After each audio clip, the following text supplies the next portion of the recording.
వనరక్షక నిన్ను పొగడనేరని నోరు ప్రజక గోచరమైన పాడుబొంద సురవరార్చిత నిన్ను చూడగోరని కనుల్ జలములోపల నెల్లి సరపు గుండ్లు శ్రీరమాధిప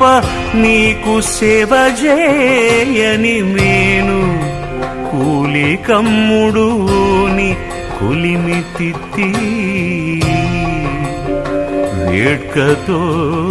నీ కథల్ వినని కర్ణము కఠిన శిలాదుల కలుగు దొరదు పద్మలోచన నీ మీద భక్తి లేని మానవుడు